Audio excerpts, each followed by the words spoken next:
자, 우리가 전 시간에 사성제에서 고성제까지 하고 집성제에서 유념해야 될 것 네 가지 그 이야기를 했었죠.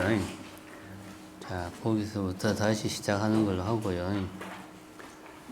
오늘은 일단 사성제를 다 끝내고 질문을 많이 받도록 하겠습니다.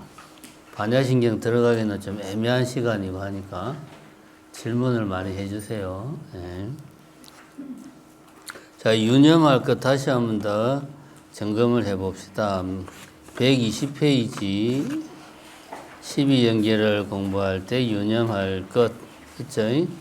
이제 첫 번째가 121페이지 12연기와 연기법은 같은 개념이 아니다. 12연기는 괴로움이 어떻게 발생하는가? 표현을 바꾸면 윤회가 어떻게 해서 생기고 진행이 되는가 하는 것을 밝힌 거고, 연기법은 말 그대로 이 세상이 어떻게 생겨 먹었나, 이 세상이 어떻게 굴러가나, 세상의 이치를 설명한 게 연기법. 연기법의 일부가 12연기라고 볼 수 있죠. 그렇게 이해를 해야 된다. 두 번째는 122페이지 12연기를 처음 접할 때는 뒤에서부터 역관하여 보는 것이 이해하기 쉽다. 왜냐하면 부처님이 깨달은 과정이 그러니까 인생이 다 일체가 괴로움이구나. 이 괴로움이 어디서 기인할까? 생으로부터 생을 조건으로 해서 일체의 괴로움이 생기는구나. 그러면 생은 무엇을 조건으로 할까? 유를 조건으로 해서 생이 생기는구나. 이렇게 부처님이 이제 쭉 찾아 들어가서 12연기를, 우리가 알고 있는 12연기를 뒤에서부터 역관했으니까 그 과정을 우리도 같이 처음에는 밟아가는 게 좋다 이거죠. 그리고 KT에서 기차 타면 기차 가는 방향으로 그 안전좌석을 순방향이라고 그러고 반대 방향을 역방향이라고 그러잖아요. 그겁니다. 순간은 무명부터 해서 무명행식, 명생유기, 촉수의 지유생노사, 이게 이제 순간, 그 반대가 역관. 근데 이제 역관이 뭐 노사, 생, 유, 치 이렇게 가는 게 아니라고 그랬죠. 노사는 무엇을 조건으로 하는가? 생을 조건으로 한다. 생은 무엇을 조건으로 하는가? 유를 조건으로 한다. 이렇게 간다. 역관으로 먼저 시작하는 게 좋다. 세 번째, 앞에 것은 뒤에 것의 근본적인 원인, 가장 강력한 조건이다. 시간 순서도 있지만 앞에 것은 뒤에 것의 가장 강력한 원인, 가장 강력한 조건, 근본적인 원인을 의미한다. 그런 이야기. 요 이야기를 왜 하냐 하면 우리는 12연기가 이렇게 무명부터 쭉 있다고 해서 이게 또 윤회라고 생각하니까 뭔가 시간 순서대로 진행이 된다 이렇게 생각하는데 그런 부분도 있지만 다 그런 게 아니다. 오히려 앞에 것이 뒤에 것의 조건이다. 이렇게 생각하시라. 네 번째 125페이지 모든 괴로움의 원인이 무명이 아니라 가래인 이유를 알아야 된다. 우리가 집성제에서 괴로움의 원인은 무명이다 이렇게 말을 안 하고 가래다 라고 이야기한 이유가 뭐냐? 근데 또 12연기는 왜 또 무명에서 시작을 할까? 이거는 사실 어느 불교 개론서를 봐도 이런 질문을 하는 책이 없어요. 제가 이건 왜 그럴까를 궁금해가지고 많은 고민을 한 끝에 제 나름대로 정리한 생각입니다. 자, 이런 것들을 염두에 두고 12연기를 보자. 그래서 여기 이제 나오다시피 이런 순서대로 이제 한다는 겁니다. 그러니까 이제 제일 처음에 이제 역관으로 들어가자. 그래서 노사부터 이제 시작을 하는 거죠. 노사는 이제 책에 보면 나옵니다. 127페이지 보면은 노사는 이제 늙고 죽는 거잖아요. 근데 이제 경전에 보면 노사를 비롯하여 우비, 고뇌 등 일체 괴로움을 말한다. 노사는 대표적으로 괴로움의 대표 선수 내세운 거고 그냥 괴로움이다 이렇게 보시면 된다는 그런 말입니다. 12연기가 제일 끝에가 노사라는 말은 괴로움이 어떻게 해서 생기는가, 괴로움이 어떻게 해서 발생하는가를 규명한 게 12연기다. 그러니까 제일 마지막에 있는 거예요. 그럼 괴로움은 바로 앞에 있는 게 생이니까 생을 조건으로 해서 괴로움이 발생한다. 생이라고 하는 것은 말 그대로 태어나는 거예요. 우리가 인생을 살아가면은 괴로움이 많다 이거지. 헤어져서 괴롭고, 만나서 괴롭고, 원하는 걸 얻지 못해서 괴롭고, 너무 많이 먹어서 괴롭고, 못 먹어서 괴롭고, 미운 사람 쳐다보니까 괴롭고, 괴로운 게 무지 많은데, 이 모든 괴로움 중에서 가장 근본적인 원인이 뭐냐? 안 태어났으면 괴로울 일이 없다 이거죠. 어떻게 생각하면 아주 단순한 건데 우리가 미처 생각을 못한 거죠. 그래서 생을 조건으로 노사, 괴로움이 있다 라고 이야기를 하고 있는 겁니다. 그래서 이제 생을 조건으로 노사, 괴로움이 생긴다. 이거는 뭐 조금만 생각하면 금방 알 수 있는 겁니다. 이거는 넘어가고 요 다음부터가 이제 우리가 상식적인 생각으로 접근하기가 힘든 부분들입니다. 그럼 생은 무엇을 조건으로 해서 생기는가? 생은 유를 조건으로 해서 발생한다. 유라고 하면은 요즘 이슬주자잖아요. 이슬주자. 유무 할 때. 있음. 그러니까 우리 흔히 쓰는 말로 존재. 존재와 무 할 때. 있다, 없다. 존재를 조건으로 태어난다. 말이 안 되잖아요. 상식적으로는 말이 안 돼요. 여기서부터는 이제 우리가 상식적인 사고를 해가지고는 접근하기가 곤란한 겁니다. 여기서 유라고 하는 것은 128페이지 보면 이제 두 가지 이야기를 합니다. 유는 두 가지 뜻이 있다. 하나는 업, 하나는 그 업으로 인해서 만들어진 결과. 이렇게 두 가지가 있다라고 이야기를 합니다. 업이라고 하는 것은 우리가 상식적으로 알고 있는 그 업이에요. 그러니까 우리가 업은 요즘 말로 풀이하면 그냥 행위, 뭔가 하는 거. 근데 우리가 뭐 행위 이렇게 말하면 선입견이 있어요. 몸으로 하는 것만 우리는 생각하잖아요. 행위, 움직이는 거. 근데 이제 행위라고 하는 것은 몸으로 하는 것, 입으로 하는 것, 또 하나 뭘까요? 마음속으로 하는 것 다 포함하는 겁니다. 범위가 엄청나게 광범위합니다. 그리고 이제 심리학 쪽, 심리학이라기보다 뇌과학 쪽의 실험을 보면 예를 들면 이런 실험을 해요. 이렇게 막 머리에다가 이렇게 뭐 뇌파를 측정하는 장치를 막 꽂아놓고 이제 화면에 이제 뭔가를 보여주면서 저것에 뭐 숫자를 세시오. 뭐 예를 들면 아니면은 저기 있는 물건을 당신이 들어야 되겠다고 생각하고 그때 물건을 드세요. 그렇게 이제 주문을 해요.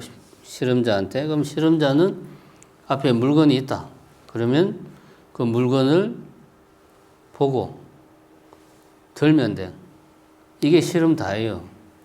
근데 이제 뇌파로 측정하는 게 뭐냐? 나는 그냥 아무 생각 없이 드는데 보면은 뇌파를 측정해 보면 내가 들기 전에 뇌에서는 이미 이거를 들어야 되겠다라고 하는 신호를 쫙 보내는 거예요. 운동기관에다가. 그러니까 의도가 이미 행동하기 전에 본인이 느끼기도 전에 의도가 뇌에서는 작동을 해요. 뇌에서는. 이 의도라고 하는 게 의식적인 부분이 기본이고 이 의식적인 부분이 본인이 예를 들어서 내가 컵을 들어야 되겠다. 손으로 뻗어서 들기 전에 들어야, 이제 쳐다보고 있다가, 이제 들어야지 생각하고 든단 말이야. 이런 생각을 좀 자기 마음을 관찰하는 힘이 훈련이 된 사람은 캐치를 할 거고, 훈련이 안 된 사람은 잘 캐치를 못 할 거고, 근데 그런 생각을 하고 들죠. 의도가 있단 말이에요. 근데 이 의도를 내가 의식하기 전에 이미 뇌에서는 저 물건을 드는 준비를 막 하고 있어요. 그것도 한 2초 내지는 3초 전에. 이게 기본적인 사람 머리의 작동 방식입니다. 이게 업이라고 하는 것은 이 드는 행위, 요걸 말하는 게 아니고 제가 실험 이야기를 이렇게 길게 한 이유가 뭐냐. 들어야 되겠다고 생각을 하고 의도를 하잖아요. 그 의도. 이거 넓게 보면은 의도와 관련된 뇌 신경의 재반 활동 다 포함하는 거예요. 마음 먹는 거. 요게 의도입니다. 이게 몸으로 나타날 수도 있고 말로 나타날 수도 있고 다른 생각으로 나타날 수도 있고 이게 의도. 불교용어로 업. 그래서 업은 반드시 그 결과를 초래한다고 이야기, 과보라고 이야기하죠. 과보.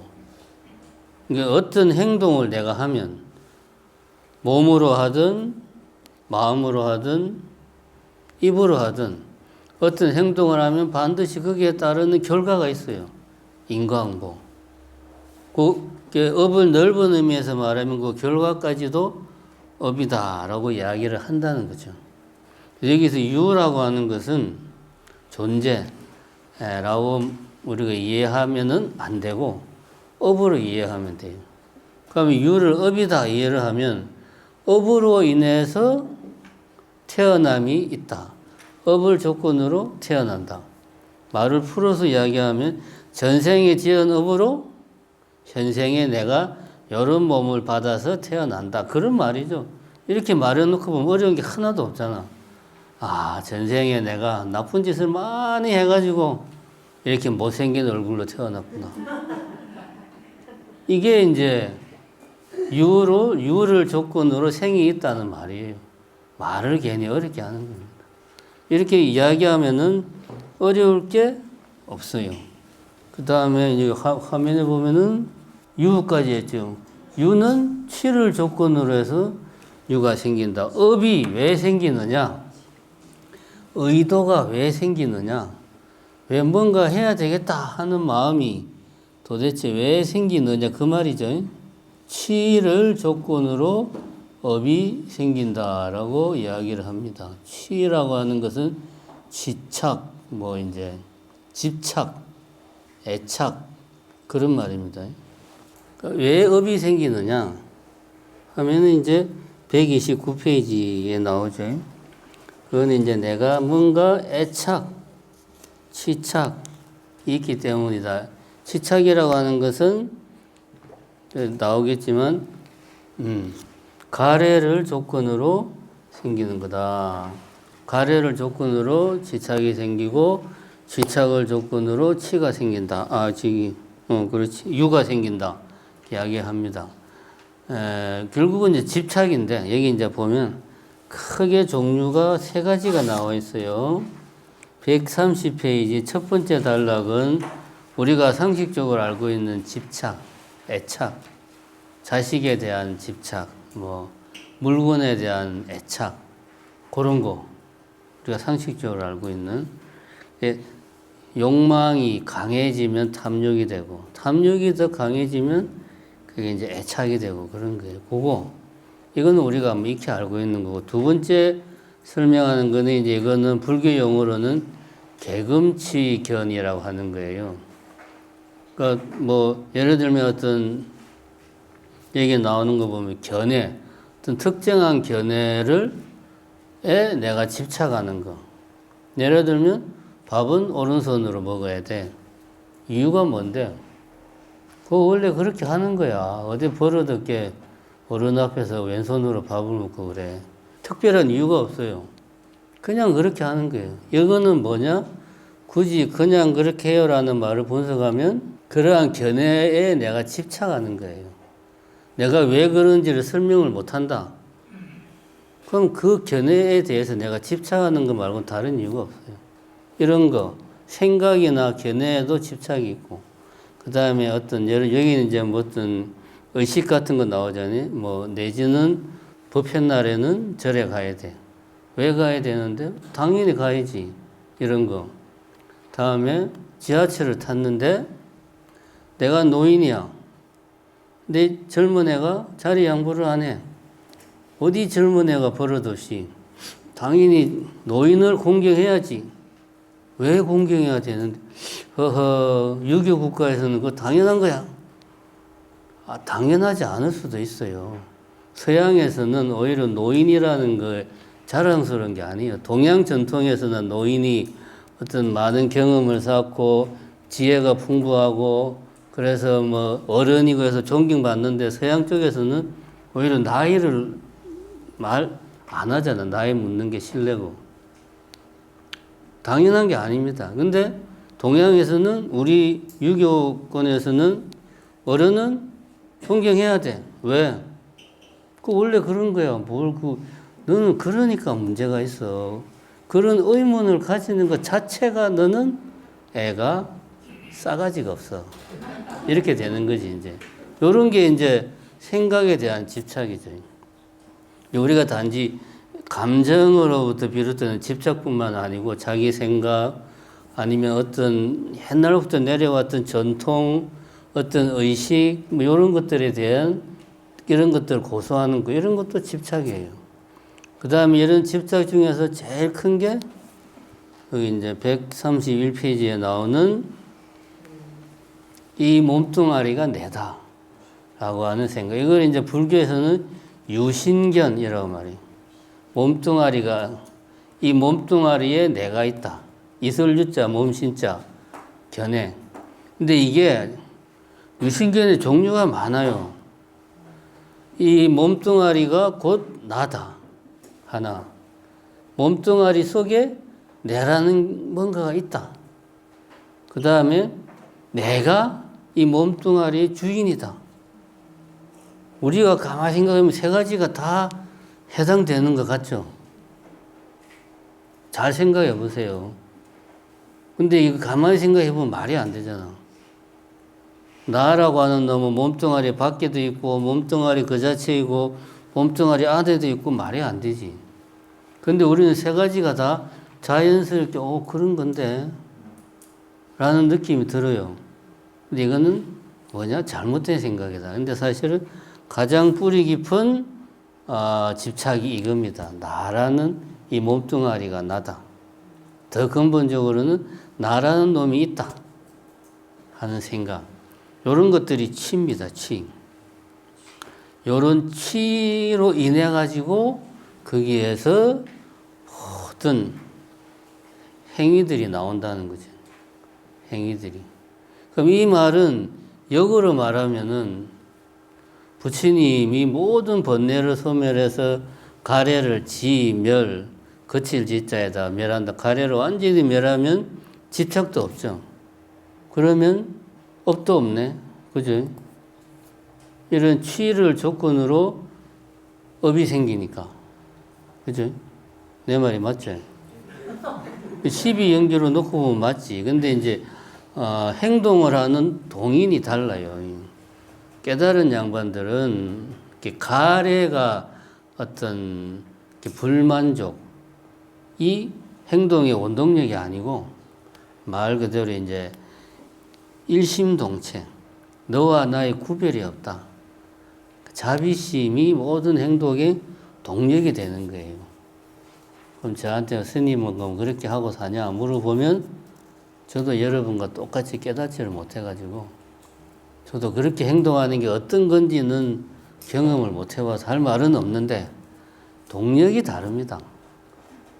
깨달으면 업은 사라지는데 그 행동을 하는 동력이 달라요. 이거는 다른 문제입니다. 자, 그러면 이제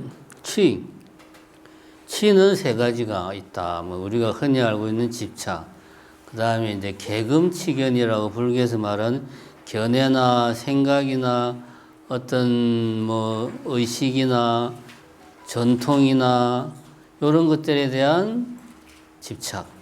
그 다음에 가장 근본적으로 내가 있다는 집착. 이런 것들이 치다. 이런 치를 조건으로 업이 발생한다.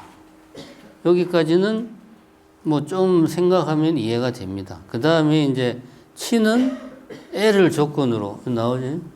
치는 애를 조건으로 치가 발생한다. 애는 이제 가래요, 가래. 가래. 그냥 애, 사랑이 아니고 가래. 목마른 사람이 목이 말라서 물을 막 찰듯이 갈구하는 그런 애정. 이게 가래입니다. 이런 가래는 근본적으로는 불만족에서 나오는 거죠. 지금의 나의 현실의 조건과 내 마음이 원하는 바가 서로 안 맞은 거예요. 현실은 요만큼인데 내 마음이 원하는 욕망은 요만큼. 이 갭이 나로 하여금 갈구하게 만드는 거예요. 목마른 사람이 물을 찾듯이. 거기에서 치가 나오고 치에서 유가 나오고 그렇게 가는 거예요. 그래서 이제 애까지 하면 모든 번뇌가 애로부터 비롯이 되는 거예요. 애, 치, 유, 생, 노사. 노사가 괴로움이니까. 여기까지는 뭐 좀 생각하면 그럴 수 있겠다. 지금 현실에 내가 만족하지 못하니까 내 모든 행동이 나오는 거다. 맞는 말이죠. 요 다음에 이제 보면 그럼 애는 어디에서 오나 수에서 비롯되는구나. 여기서부터 이게 뭔가 좀 수는 그거잖아요. 느낌. 이제 불교에서 말하는 느낌은 뭐 이제 즐거운 느낌, 즐겁지 않은 느낌, 즐겁지도 괴롭지도 않은 느낌. 세 가지 중에 하나예요. 뭐 이제 그겁니다. 수, 느낌인데 이게 연결이 안 되잖아요. 그지? 문제는 이겁니다. 그리고 여기서 애는 왜 애가 불만족을 초래하냐면 여기 이제 설명이 나옵니다. 애의 본질은 131페이지 보면 그 세 번째 단락 다섯 번째 줄쯤 보면 가래는 특정 대상에 대한 좋은 감정이 생기면 그 감정을 계속 유지하고 싶어 하는 마음이다. 좋은 것은 계속 좋아하고 싶고 싫은 것은 피하고 싶고 좋은 것은 가까이 하고 싫은 것은 피하고 싶어 하는 마음. 이게 이제 가래입니다. 지금 현실이 만족스럽지 못해. 그럼 다른 뭔가를 갈구하는 거죠. 이게 이제 가래. 이런 마음이 심해지면 좋은 것을 계속 좋아하고 싶으면 좋은 것에 내가 집착을 하게 되는 거지. 탐착을 하게 되는 거죠. 요 다음부터가 이제 문제입니다. 자, 132페이지에 보면, 여기 이제 보면, 애를 조건으로 치가 생긴다까지 했고, 그 다음에 갑자기 애와 무명은 두 개의 출발점이 있다. 이 이야기라고, 그 다음에 삼세 양중인과설이 나옵니다. 갑자기 또 불교의 윤회가 나오고, 갑자기 왜 이런 게 나오냐? 여기서부터는 식, 명색, 육입, 촉수. 요것은 시간적인 순서로 배치되는 거. 여기 식, 명색, 숙입. 요거는 시간적으로 배치되는 게 아니에요. 이거를 알아야 됩니다. 촉수, 요거는 이제 시간적인 배치라고 볼 수 있어요. 요거는. 그리고 여기서 여기까지는 바로 연결된다기보다 여기에서 뭔가 계속 쌓여가지고 이러한 가래가 발생하는 겁니다. 그래서 요 수만 놓고 이해를 하면 수만 놓고 수를 조건으로 애가 생긴다. 근거가 좀 약합니다. 여기서부터 요거를 하나의 통으로 우리가 봐야 돼요. 그 이야기를 이제 지금부터 하는 거예요. 그래서 이제 보면 애와 무명은 12연기의 두 개의 출발점이다. 이런 이야기가 나옵니다. 132페이지. 그래서 여기 이제 그림을 보면 원으로 표시해 놨잖아요. 보통 우리가 이 개론서나 입문서에 12연기 표시할 때는 이런 식으로 이제 직선으로 표시합니다. 무명에서부터 이렇게 자자자자자자자 끝없이 한 방향으로 흘러가는 걸로 표시하는데 이렇게 해놓으면 이해하기가 힘들어요. 이해하기가 힘듭니다. 끊임없이 돈다. 윤회가 바퀴 윤자잖아. 빙글빙글 돈다는 거예요. 더 정확하게 말하면 나선형으로 이렇게 한 자리에서 계속 도는 게 아니고 요렇게 이런 식으로 계속 돌면서 이제 원 운동을 한다 이거지. 끊임없이 윤회한다는 거예요. 12연기가 어떻게 윤회하는 거를 밝혀내는 거거든. 그 당연히 시각적으로 표현하려면 직선이 아니고 원으로 그리는 게 더 정확합니다. 물론 더 정확하게 하려면 3차원적으로 나선 운동을 그려야 되는데 그럼 그림이 너무 복잡하니까. 그래서 원으로 제가 그렸어요. 원으로 그리면 어디가 시작이고 어디가 끝인지가 없죠. 그러면 원으로 그렸을 때 중요한 게 뭐냐? 이 중에서 어떤 게 가장 강력한 조건이냐, 가장 강력한 원인이냐, 이게 중요한 거죠. 그래서 제일 강력한 놈을 제일 앞에 노사는 결과고, 제일 강력한 놈을 제일 앞에 내세웠겠지. 그래서 무명이 제일 앞에 나온 거예요. 무명이. 다른 이유가 없습니다. 요거 일단 머릿속으로 이해를 하자. 자, 그 이야기를 제가 지금 132페이지에 나오는 이야기를 하는 겁니다. 132페이지 마지막 줄에 보면 이런 이야기 나옵니다. 그렇다면 무명과 가래가 다른 것인가 하면 다른 것이 아니다. 경전을 보면 무명에 대해서 아주 간단하게 설명하고 있다. 사성제를 모르는 것이 무명이다. 이게 이제 상당히 우리를 당혹스럽게 만듭니다. 자, 원으로 표시를 해서 시작과 끝의 구별을 없애고 12개의 요소 중에서 가장 강력한 놈을 제일 앞에 내세우지 않았을까? 그래서 무명을 제일 앞에 내세운 게 아닐까? 라고 이제 추리를 했는데 경전을 보니까 무명이 뭐냐? 오히려 무명에 대한 설명은 너무 짧아요. 무명은 뭐다? 사성제를 모르는 거다. 다시 말하면 12연기를 모르는 거다. 근데 12연기의 첫 번째가 무명이잖아요. 말이 안 되죠. 무명이 뭐다? 12연기를 모르는 거다. 그러면은 12연기 밖에 무명이 뭐 굳이 표현하자면 있어야 되잖아요. 근데 무명은 12연기의 하나의 요소잖아. 12연기 중에 하나의 요소인데 12연기를 모르는 게 무명이래. 이게 말이 됩니까? 말이 안 되죠. 말이 돼요? 나는 말이 안 되는데. 말이 안 되잖아요. 요걸 우리가 알아야 돼요. 무명이라는 게 도대체 뭘 말하는지. 그 비유를 133페이지에 제가 이제 표시를 해놨습니다. 두 번째 단락. 한 청년이 있다. 자, 누가 한번 읽어보시겠습니까? 한 청년이 있다고 읽어보실 분. 예, 읽어보세요. 한 청년이 있다. 힘들게 공부해도 좋은 대학교 가고 좋은 회사에도 취직했다. 그렇게 열심히 살았다. 그런데 어른이 되어 돈을 받으면서 자신이 입양아임을 알게 되었다. 이 사실을 몰랐을 때 그냥 평범한 다른 청년처럼 나름대로 열심히 살았다. 그런데 입양 사실을 뒤늦게 알게 되었다. 그러자 그저 힘들기만 했던 어린 시절의 기억들, 살아오면서 느꼈던 풀리지 않는 숙제 같은 것들이 얽힌 실타래 풀리듯 한꺼번에 확 풀렸다. 예, 일단 그까지. 여기까지 내용은 그거죠. 하여튼 이게 입양아라기보다 지금 생각해 보니까 아버지가 밖에서 낳은 자식을 데리고 온 거야, 쉽게 말해서. 그러니까 정실 말고 이제 첩이라고 해야 됩니까?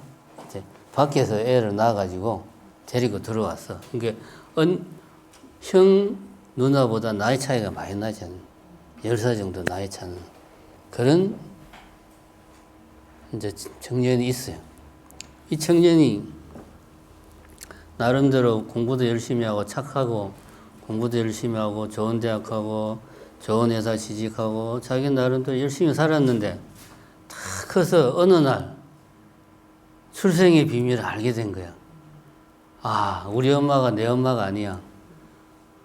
우리 엄마는 따로 있어. 이 사실을 알게 된 순간 어릴 때 자기 생활에서 왜 엄마는 형하고 누나한테는 그렇게 잘해주는데 내한테는 이렇게 살갑지가 않았을까? 왜 누나는 나만 보면 못 잡아먹어서 그냥 이렇게 안달이었을까? 어릴 때 너무나 힘들었던 기억들이 막 떠오르면서 그때는 왜 그런지 모르고 아 원래 다 그런가 보다 라고 생각했는데 아 출생의 비밀을 알고 나니까 그래서 내가 그렇게 많이 핍박을 받고 자랐구나 라는 것을 알게 된 거예요. 요런 겁니다. 그 다음에 계속 읽어보시죠. 우리 안 어딘가에 문명이 꽉 박혀있는 것이 아니다. 우리가 왜 이렇게 괴로움 속에서 살고 있는지 그 이유를 모른 채 알고 싶다는 생각도 하지 않은 채 사는 삶이 바로 무명이다. 뭔가를 갈망하고 애착하고 그 애착이 심하다 못해 죽어서도 또 윤회를 벗어나지 못한다. 그래서 또 갈망하고 집착하는 이것이 그냥 삶이라고 생각한다. 산다는 것이 원래 이런 것이라 생각한다. 마치 입양 사실을 모르고 자신이 왜 형들과 누나롭고 구박받았는지 그 이유도 모른 채 사는 게 그냥 그런가 보다. 남들도 다 이렇게 사나 보다. 라며 살던 유년기의 청년과 같은 처지이다. 그러나 깨닫고 나서 보면 지금까지 삶이 유일한 삶이 아니었음을 알게 된다. 또 다른 삶도 있음을 알게 된다. 다만 지금까지 이게 전부라고 생각하고 살아왔을 뿐이다. 이것이 무명이다. 이것이 사성제를 모르는 것이고 이것이 십이형제를 모르는 것이다. 무명이라고 하는 것은 이런 느낌입니다. 무명이라고 하는 뭔가가 따로 있는 게 아니고 이 윤회하는 속에서 계속 내가 윤회를 하면서 그걸 모르고 원래 사는 게 이런 거구나 라고 사는 게 그게 바로 윤회다. 근데 이걸 모르면 그 안에서 벗어나지 못한다는 거죠. 마치 출생의 비밀이 있는 사람이 그걸 모를 때는 남들도 집에서 다 그렇게 구박받고 크는구나. 남들도 나처럼 어릴 때 맨날 형한테 맞고 엄마한테 찬밥 신세 당하고 그렇게 사는구나 원래 라고 생각했는데 세상 사는 게 그런 거야 생각했는데 알고 보니까 그런 게 아니더라는 거지. 다르게 살 수 있는 길이 얼마든지 있는데 내가 그걸 몰랐던 거야. 요게 무명이라는 거지. 그래서 무명의 정의가 사성제를 모르는 것이 무명이다라고 이야기를 하는 거예요. 그래서 우리가 보통 불교 교리를 이야기할 때 무명하면은 뭔가를 모르는 것, 잘못된 착각, 뿌리 깊은 착각 이렇게 이야기를 합니다. 그럼 그 착각이라는 게 뭐냐? 지금 내가 어떻게 살고 있는지 내 삶의 진짜 모습을 모르는 것, 그게 무명이라는 거지. 12연계라는 이 굴레, 윤회의 굴레 속에서 계속 헤어나오지 못하고 빙글빙글 그 안에서 빙글빙글 도는 거 내가 모르고 사는 게 그런 거다라고 생각하며 사는 거, 이게 무명이다. 이걸 모를 때는 이 윤회의 수레바퀴가 멈추질 않아요. 그래서 12연기의 시작을 무명으로 하고 이거를 원환 운동으로 표현했을 때 가장 중요한 조건을 무명으로 상정을 하는 거죠. 무명만 깨치면 벗어나잖아요. 내가 이렇게 살고 있다는 걸 모르니까 벗어나지를 못하는 거예요. 이런 게 무명이다. 가래하고는 다르죠. 가래는 내 안의 욕망이 현실의 조건과 맞지를 않아. 그 어긋난 차이 때문에 내가 뭔가를 막 갈구하는 거예요. 배가 고파. 밥이 먹고 싶어. 더 먹고 싶어. 가래는 이런 거란 말이에요. 그래서 가래에서 모든 번뇌가 나온다고 그러지. 가래에서 가래 때문에 사성제를 모르는 것이 가래다. 그렇게 말 안 하는 거예요. 느낌이 완전히 다르죠. 근데 어쨌든 무명과 가래는 12연기의 두 가지 출발점이라는 건 맞는 말이에요. 가래는 일종의 쉽게 말하면은 하나의 그 12연기라는 수레바퀴를 굴러가게 하는 동력을 제공하는 거죠. 무명은 굳이 말하면 배로 치면은 선장이 운전을 잘못하는 거야. 이쪽으로 가야 되는데 말로는 이쪽으로 갑니다. 그래놓고 자기는 계속 이쪽으로 가면서 이쪽으로 간다고 말하니까 평생 가도 안 나오는 거죠. 이게 무명은 그런 느낌이죠. 예, 이제 느낌이 다르다. 근데 이 두 개가 12연기라는 수레바퀴의 출발점이다. 동력이다. 예, 그렇게 이해를 합시다. 그 다음에 또 중요한 게 이제 12연기에서 인과는 중복되어서 나타난다. 요 이야기가 있습니다. 여기 이제 보면 요 이야기입니다. 12연기가 여기서부터는 무명, 행, 식, 명색, 유기, 촉수, 애, 지, 유, 생, 노사. 이게 12연기란 말입니다. 이렇게 써놓으니까 순서가 엉망진창이죠. 근데 이제 요거를 결과와 원인이라는 두 가지로 놓고 보면 결과는 결과끼리 이쪽에 쫙 모으고 원인은 원인끼리 이쪽에 모았어요. 그죠? 그리고 위에는 지금생, 여기는 미래생, 여기는 전생, 이렇게 배치를 해보자. 결과는 결과끼리 모으고 원인은 원인끼리 모아보자. 그랬을 때는 이제 이게 요것과 요것은 같은 결과예요. 같은 결과인데 요거는 지금 생의 결과는 이렇게 쓰는 거고 다음 생의 결과는 이렇게 표현을 했다. 근데 같은 거다. 같은 거라는 말은 무슨 말이냐? 여기서 식, 나중에 설명하겠지만 생은 식에 해당하고 식, 명색, 유기, 촉수가 노사에 해당하는 부분이다. 이렇게 이제 볼 수가 있습니다. 요거를 줄여서 이렇게 표현한 거예요. 요거는 나중에 설명하고 요거도 마찬가지입니다. 원래는 원인은 애, 치, 윤대 요거를 줄여서 무명, 행으로 표시를 한 거다. 근데 요거는 조금 달라요. 경전에 보면 원인은 5가지다. 무명, 행, 애, 치, 유 5가지가 원인이다. 근데 잘 보면 아까 업은 그런 말 했죠. 업은 행위가 업이다. 의도가 업이다. 그리고 그 결과도 업이다. 그랬죠. 그럼 여기서 요게 행, 이게 이제 업이에요. 그리고 결과도 업이라고 그랬어. 행의 결과, 업의 결과, 이게 유죠. 이슬 유자. 우리가 이제 잠깐 착각을 했던 게, 업, 그러면 어떤 의도를 말하는 건데, 유, 그러면 어떤 실체가 존재를 말하니까 다른 걸로 생각하는데, 업이라는 말에는 업으로 인해서 나타나는 결과도 포함한다. 그러면은 행과 유는 업으로 이제 하나로 말을 할 수가 있죠. 그지? 하나로 말을 할 수가 있어요. 같은 계열입니다. 같은 계열.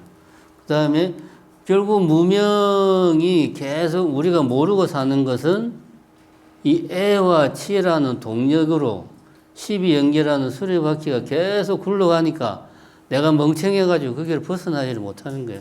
그게 무명이잖아요. 같은 말이죠. 모르니까 계속 돌아가는 거고 계속 돌아가니까 헤어나오지 못하고 원래 그런가 보다 하고 사는 거예요. 같은 이야기인데 원인과 결과를 바꿔서 말한 거죠.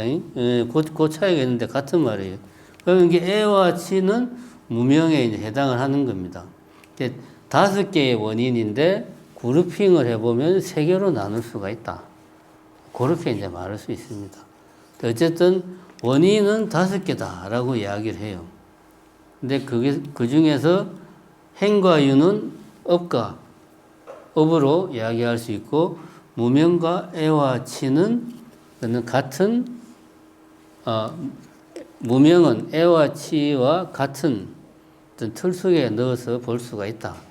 그러면은 요 부분은 우리가 현생만 놓고 보면 요 부분은 없어도 되는 거죠. 중복에서 나타나는 거니까. 중복에서. 그렇게 하면은 우리가 이런 식으로 결과, 원인, 결과, 원인. 아까는 이게 12요소가 12가지가 원 운동을 하는데 중복되는 원인과 결과를 빼고 나면 노사 빼고 무명행 빼면은 요것만 가지고 하면은 요 결과에서 원인, 원인에서 결과, 결과에서 원인 이런 식으로 요거 8개만 가지고도 설명을 할 수가 있어요. 결과, 원인, 결과, 원인. 왜 원인, 결과, 원인, 결과가 아니고 결과, 원인, 결과, 원인이냐? 그래서 3세 양중 인과술로 표현을 한 겁니다. 결과가 여기 먼저 결과. 다음에 원인이 뒤에 나와요. 왜냐하면 이 결과는 전생의 원인을 조건으로 해서 현재의 결과가 나온 거예요. 그래서 한 생만 놓고 하면은 왜 결과로부터 시작하는지가 설명이 안 돼. 그래서 세 개의 전생, 현생, 내생, 세 개의 생을 놓고 설명을 하려다가 보니까 전생의 원인은 무명행 이런 식으로 표현을 하고 내생의 결과는 생노사 이런 식으로 표현을 해서 이렇게 3생에 걸쳐 가지고 과거, 현재, 미래 원인과 결과가 원인과 결과가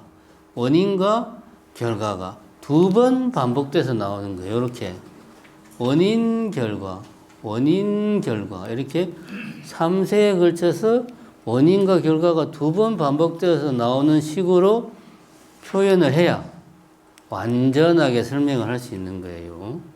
그래서 이렇게 표현한 겁니다. 그래서 12개 요소를 한 거예요. 그럼 아까 이야기 왜 현생의 결과부터 시작하느냐? 윤회한다고 그랬잖아요. 아무것도 없는 상태에서 뭔가 시작할 수 없잖아요. 그지? 그래서 전생에 어떤 뭔가가 조건이 되어서 지금 생에 뭔가가 생겨야 돼.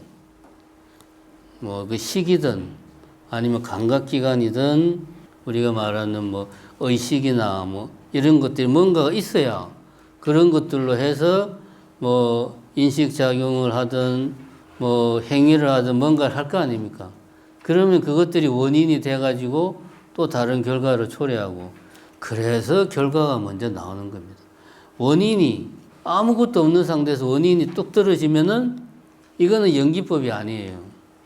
연기법은 무시무종으로 원인과 이 원인이 무시무종으로 끝도 없이 얽히고 설키 있는 거예요. 근데 이제 연기법이 아니라고 하면 우리가 결국은 뭔가의 원인을 계속 찾아 들어가면은 가장 근본적인 원인이 하나 존재해야 돼. 그거 이제 서양 철학에서는 제1원인이다. 그게 이제 신이죠, 신. 이 모든 것은 여기에서 시작한 거예요. 여기가 시작점이야. 근데 이런 생각은 문제가 있는 게 시작이 있다는 말은 끝도 있다는 말이고, 그러면 시작과 끝이 있으니까, 그러면 시작 앞에도 뭔가가 있어야 되는 거죠. 근데 만약에 시작도 없고 끝도 없다. 그러면은 인간이 생각할 수 있는 사고의 폭으로는 모든 걸 다 포괄하는 거지. 근데 시작과 끝을 설정하는 순간 그 안에 들어갈 수 없는 뭔가가 우리가 상상은 못하지만 생길 수가 있는 거죠. 그래서 연기법적으로 보면은 이래서 무시무종으로 가고 결과 원인 이런 식으로 가는 게 어떻게 보면 당연한 거예요. 이런 식으로 결과 원인 가는 게 당연한 거다. 자, 그러면 이제 제가 지금까지는 이야기를 했습니다. 12연계에서 3세 양중 인과설을 간단하게 설명했어요.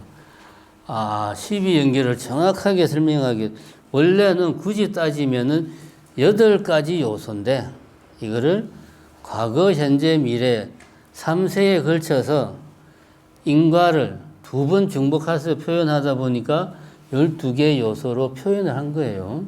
그렇게 이해를 하시면 됩니다. 자, 여기 이제 보면 134페이지에 이제 경전에 나오는 말입니다. 어떤 사람이 사리불 존자에게 질문했다. 무명 하는데 도대체 무명은 무엇을 조건으로 해서 생깁니까? 이런 질문이 왜 나왔을까요? 요거죠. 이 일직선상에서 보면 무명 앞에는 아무것도 없잖아요. 그러니까 이제 그럼 무명은 뭘 조건으로 해서 생기지? 무명이 제1원인이 아니잖아요. 가장 근본적인 원인이 아니거든.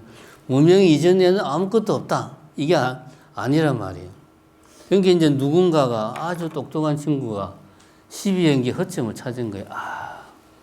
그럼 무명은 뭘 조건으로 해서 생기냐? 이건 제가 아까 말했죠. 무명이라고 하는 것은 사성제를 모르는 그 자체가 무명이다. 그런 이야기 했는데, 어쨌든, 물어보니까 사리불 존자가 답하기를 번뇌를 조건으로 해서 무명이 생긴다. 무명은 번뇌를 조건으로 해서 생긴다. 요 이야기죠. 무명. 요게 번뇌잖아요, 요게. 무명 앞에 이게, 무명이 이렇게 쭉 계속 이어진다고 보면, 이제 무명 앞에 제일 마지막 노사가 있겠죠. 그래서 노사가 이제 괴로움이니까. 괴로움은 번뇌에서 비롯된 거니까. 번뇌에서 무명이 생긴다. 라고 이야기를 한 겁니다. 정확하게 말하면, 현생의 무명은 이전 생의 어떤 번뇌에서 어떤 무명이 생기는 거예요, 이제. 그렇게 우리가 이해를 해야 돼. 그 번뇌를 조건으로 해서 무명이 생긴다. 제가 아까 말했죠. 계속 12연기가 가래를 동력으로 해서 이렇게 빙글빙글 돌아가고 있는데 이게 계속 돌아가니까 빠져나오지 못하고 이게 원래 그런 건가 보다 하고 있는 상태. 그게 무명이란 말이에요. 그러니까 번뇌, 가래를 조건으로 무명이 생긴다는 이런 말이죠. 다시 질문하기를 그럼 번뇌는 왜 생깁니까? 번뇌의 조건이 무엇입니까? 사리불 존자가 답하기를 번뇌의 조건은 무명이다. 전생에 계속 내가 윤회의 수레바퀴에 빙글빙글 돌고 있어. 그 사실을 모르고 살아. 그럼 이 수레바퀴가 내가 모르고 있는 동안은 멈출 기약이 전혀 없는 거야. 그러니까 다음 생에도 또 빙글빙글 도니까 이 수레바퀴가 도는 삶은 괴로운 거지. 번뇌지. 그러니까 번뇌의 조건은 무명이에요. 요거를 일직선상으로 생각하면 이해가 안 되는데 이렇게 생각하면 됩니다. 앞에 말한 사리불 존자가 말한 이거 134페이지 밑에서 두 번째 줄에 번뇌를 조건으로 무명이 생긴다 했을 때 이 무명은 지금 현재 생의 무명은 전생의 번뇌를 조건으로 해서 지금 생에 무명이 생기고 뒤에 말은 그러면은 번뇌는 왜 생기느냐? 그럼 그 전생에 번뇌라고 하는 것은 그 전생의 무명을 조건으로 해서 번뇌가 생긴다. 정확하게 말하면 그 전생, 그것도 전생 계속 이어지는 숱한 전생 쌓이고 쌓인 무명을 조건으로 해서 내 바로 앞에 전생의 번뇌가 생긴 거다. 뭐 그런 이야기죠. 이게 요 말은 뭐냐? 이런 빙글빙글 돌아가는 원으로 생각해야 된다. 첫 번째. 두 번째, 무명은 이러한 사실 자체를 모르는 게 무명이다. 모르니까 헤어나오지 못한다. 계속 돌아가니까 나갈 생각을 못한다. 모른다. 그 이야기를 지금 하고 있는 겁니다. 그러니까 요거를 무명을 어떤 12연기 중에 하나의 요소로 생각하면 이해할 수 없는 말이다. 근데 제가 지금 이야기한 것처럼 그렇게 이해하면 충분히 이해가 가능한 이야기다. 그런 이야기입니다. 136페이지 HU 이거 이제 원인인데 전생의 원인이라고 쓸 때는 무명, 행 이렇게 쓴다.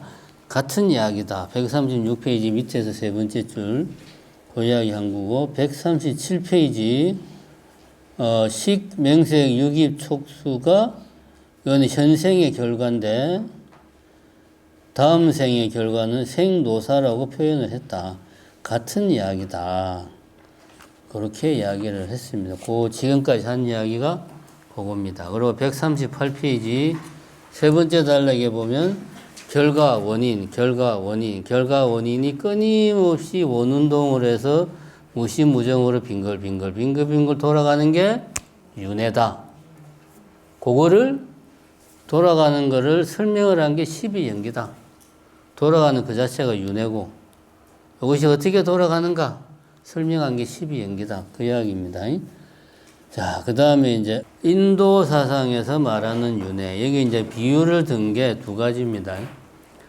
원래 부처님이 인도에서 태어난 게 대략 지금으로부터 2500년 전, 2600년 전, 기원전 6세기에 인도에서 태어났다. 이렇게 이야기합니다. 그때 당시에 이미 인도 사회에는 윤회가 당연한 기본 상식이었어요. 사람은 죽으면 다른 몸으로 태어난다. 기본 상식이었어요. 이제 수행자들은 어떻게 하면 이 윤회의 수레바퀴에서 내가 벗어날 수 있느냐. 윤회하는 건 괴로운 거야. 요거를 이제 수행자들은 수행으로 벗어나는 길을 찾고자 했고, 고타마 시타르타도 그런 수행자 중에 한 명이었어요. 근데 이제 여기서 중요한 게 뭐냐. 부처님 이전의 윤회에 대한 인도인들의 생각과 부처님이 주장하는 거하고 좀 다르다는 거지. 부처님 이전의 윤회에 대한 생각은 지금 우리가 그냥 상식적으로 생각하는 윤회와 비슷해요. 그런데 여기 나오는 이 400m 계주하는 걸 연상을 하면 됩니다. 400m 계주를 하면은 이제 첫 번째 주자가 바톤을 들고 뛰죠. 100m를 뛰고 그 다음에 바톤을 두 번째 주자한테 전달하면 그럼 두 번째 주자가 바톤을 받아가지고 또 100m를 뛰고 그럼 또 세 번째 주자한테 바톤을 주면 세 번째 주자가 바톤을 받아서 또 100m를 뛰고 네 번째 주자가 바톤을 받아서 마지막 100m를 뛰어서 결승전에 들어와요. 출발할 때는 A라는 첫 번째 주자가 출발했는데 결승점에는 D라는 네 번째 주자가 결승점에 골인을 하는 거예요. 다른 사람이죠. 그런데 첫 번째 주자가 쥐고 있던 그 바톤이 계속 이어져서 네 번째 주자한테까지 갔죠. 400m 계주를 하는데 중간에 바톤을 놓치면 어떻게 됩니까? 안 되죠. 바톤이 들어와야 돼, 결승점에. 사람만 들어오면 안 돼요. 그죠? 요게 400m 계주야. 요게 인도인들이 생각하는 윤회입니다. 바톤은 쉽게 말하면 영혼이라고 생각하면 되고, 계주 선수는 육신이라고 생각하면 돼. 그래서 인도인들이 생각하는 윤회, 우리가 그냥 보통 사람들이 상식적으로 생각하는 윤회는 굳이 정확하게 말하면 제6화라고 말을 해요. 영어로 말하면은 뭐 reincarnation인가 뭐 그렇게 표현을 합니다. 제6화. 몸을 다시 받는다. 영혼은 그대로 가는 거예요. 몸만 바꾸면서 영혼이 계속. 요게 이제 부처님 당시에 인도인들이 생각했던 윤회. 그럼 부처님은 그거 아니야. 윤회는 그런 거 아니야. 그게 아니고 윤회는 당구 게임 같은 거야. 라고 부처님은 이야기를 했어요. 그러니까 A라는 사람이 A라는 당구공으로 저기 있는 D라는 당구공을 맞추기 위해서 바로 맞추는 게 아니고 당구는 그렇게 하는 게 아니잖아요. 다른 공을 맞춰가지고 딱 맞춰야 되잖아요. 이게 A가 B를 딱 맞춰. A가 B한테 가서 B를 때리고 A는 멈춰. 그럼 가만히 있던 B가 움직여가지고 C를 맞춰. 그리고 B는 멈추고 C가 또 가만히 있다가 B한테 딱 맞아가지고 C가 또 뚜루룩 굴러가서 D를 맞춰요. 어쨌든 결과적으로는 A를 쳐서 D를 맞췄는데 중간에 뭐 바톤같이 계속 이어진 게 없죠. 이어진 게 없어요. A가 B를 치고 B가 C를 치고 C가 D를 치고 이어진 게 없어. 요게 부처님이 말하는 윤회. 어쨌든 A에서 D까지 뭐가 이렇게 다다다다다닥 뭔가가 연결은 되는데 하나로 쫙 전달되는 뭔가는 없어요. 요게 이제 부처님이 말하는 윤회. 그러면 여기에서는 그럼 이걸 어떻게 윤회라고 볼 수 있느냐?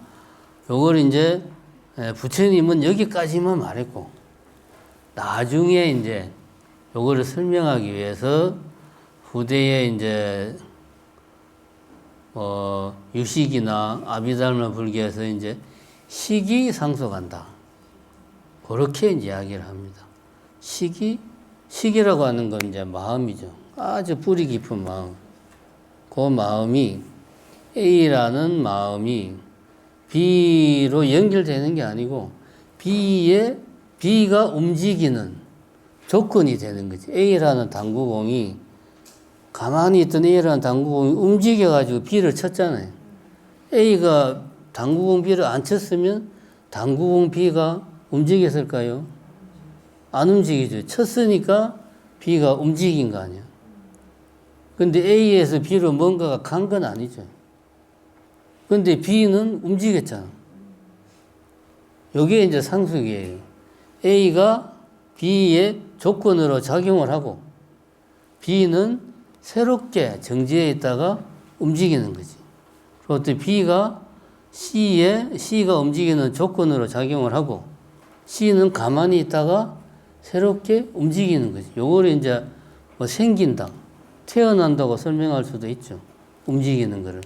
이런 식으로 해서 상속한다. 이렇게 이제 부처님은 설명을 했습니다. 그 이야기가 139페이지부터 141페이지까지 이야기를 하고 있습니다. 제일 이해하기 힘든 부분, 이 142페이지 식, 명생, 유입, 촉수, 현재의 결과라고 말하는 이 부분을 어떻게 이해를 해야 되나. 이게 사실은 12연계에서 참 어려운 부분입니다. 어려운 부분인데 이 이야기를 최대한 짧게 해야 되겠죠. 요거는 결과라고 그랬어요. 결과. 전생의 업에 의해서 만들어진 현생의 결과. 쉽게 말하면은 이렇게 요거는 현대인들의 상식으로는 좀 인정하기 힘든 부분도 있을 수 있어요. 예를 들면 전생에 어떤 사람이 악업을 지었다. 쉽게 말해서 나쁜 짓을 많이 했어. 그래서 그 과보로 현생에 태어나기를 뭐 예를 들면은 뭐 지옥에 태어난다거나 아니면 신체가 몸이 건강하지 못한 상태로 태어난다거나 예를 들면 뭐 심각한 장애가 있다거나 불교에서는 이렇게 이야기를 해요. 그 과보다. 근데 여기서 우리가 오해해서는 안 되는 게 예를 들면 어떤 사람이 장애자야. 그럼 저 사람은 전생에 지은 업이 악업을 많이 지었구나. 그럼 그 악업을 평생 동안 받는구나. 그거 아닙니다. 태어날 때 선천적으로 타고나는 몸, 그런 몸으로 태어나는 것으로 과보는 끝나요. 그럼 그때부터 이제 또 자기가 살면서 새로운 업을 쌓는단 말이에요. 그럼 그 새로 쌓는 업에 따라서 또 다음 생이 뭐 천상세계로 갈 수도 있고 같은 사바세계지만 아주 건강한 몸으로 태어날 수도 있고 뭐 부유한 집안에 태어날 수도 있고 다음 생이 결정이 된다는 거죠. 이 부분은 이제 이렇게 말하면은 그러면 어떤 장애인에 대한 어떤 그 편협한 시각이다라고 비판의 소지가 있습니다. 근데 윤회에서는 그렇게 이야기를 해요. 여기 이제 우리가 알아야 될 게 예를 들면은 사람이 나쁜 짓을 많이 하면 나쁜 과보를 받는다. 이거 다음에 유식할 때 하겠지만 뭐 옳다 그르다 해서 뭐 이제 나쁜 짓을 했다. 그러면은 이게 과보도 똑같이 나쁜 과보를 받아야 되는데 가만히 생각해 보면 과보는 예를 들면은 뭐 장애인의 몸으로 태어난다거나 뭐 지옥에서 태어난다거나 이거는 나쁜 건 아니죠. 엄밀하게 따지면. 그죠? 장애가 나쁜 건 아니잖아요. 지옥이 나쁜 건 아니죠. 괴로운 거지. 그렇잖아요. 괴로운 거지, 그건. 그래서 악인 고과라고 그래요. 악의 원인을 지으면 고가, 괴로운 과보를 받는다, 이게야. 그럼 선인, 뭘까요? 락과. 선한 업을 지으면 즐거운 과보를 받는다. 천상세계에 태어나거나. 태어나서 보니까 아버지가 이재용이야, 뭐. 얼마나 좋아요. 세상에 이만큼 해피한 게 없으면. 이런 거지, 이제. 자, 이제 그 이야기를 지금 하는 겁니다. 여기서 식, 명색, 유빅, 142페이지 세 가지는 하나로 묶어서 생각해야 돼. 자, 요 그림을 보면 우리 오온 이야기를 두 번째 시간에 했어요. 오온 이야기. 이 이제 아주 간단하게 말하면 우리 이제 사람 바깥에 뭔가가 있어. 그게 이제 굳이 말하자면 뭐 우리가 이 보는 걸로 예를 들면 여기는 이제 뱀이 나오는데 우리 눈에 맺히는 거는 실제 뱀이 눈 안으로 들어오는 게 아니죠. 요거는 금방 이해가 되면 실제 뱀이 눈 안으로 들어오면 사람이 죽지. 눈으로 들어온 건 뭡니까? 뱀에 반사된 빛이 눈으로 들어오는 거. 그럼 망막에 그게 뭐예요? 망막이 하는 일은 그 일련의 빛 정보를 전기 신호로 바꾸는 거를 망막이 하는 일이에요. 그러면 그 전기 신호가 시각 피질이라고 하는 뇌의 특정 부위로 가가지고 여러 단계를 거치면서 이것이 뇌 안에서 재구성이 되는 거예요. 그럼 여기에 가면 뇌 안에서 밖에 있는 뱀과 똑같은 게 머릿속에 다시 재구성되느냐? 그건 아니죠. 내 머릿속에 뱀이 다시 생기면 내 머리가 터져서 죽지. 단지 전기 신호가 우리가 인식할 때 뱀이라고 인식하게 만드는 그 어떤 일련의 내 안에 전기 신호가 형성이 되는 거예요. 그럼 이 전기 신호에 대해서 또 내 안에 특정한 부위가 의건이라고 하는 놈이 이거를 보고 뱀이네라고 인식을 하는 거지. 이런 과정이 인식하는 과정이. 이걸 하려면은 제일 먼저 뱀이 아니고 뱀과 관련된 빛 정보가 있어야 되고, 그죠? 여러 가지 조건이 갖춰져요. 두 번째, 그거를 인지하는 망막, 그 다음에 이런 것들을 막 변화시키는 시각 피질 같은 것들이 있어야 되고, 그 다음에 이 망막, 빛 정보와 시각 피질로 통해서 거쳐오면서 변화된 하나의 완성된 굳이 말하면 이미지를 다시 기존에 있는 기억에 있는 예를 들면 뱀이다라고 하는 기억 속의 개념과 결합을 시켜서 요게 뱀이구나라고 생각하는 또 그런 놈들이 있어야 돼. 이런 여러 가지가 결합이 돼가지고 뭔가를 보고 뱀이다라는 판단을 우리가 하는 거예요. 그 여러 가지를 줄이면은 여기 나오는 식, 명색, 유기 세 가지다.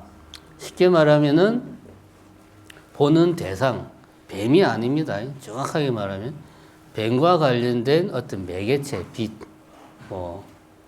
음파, 요런 거, 그런 거죠.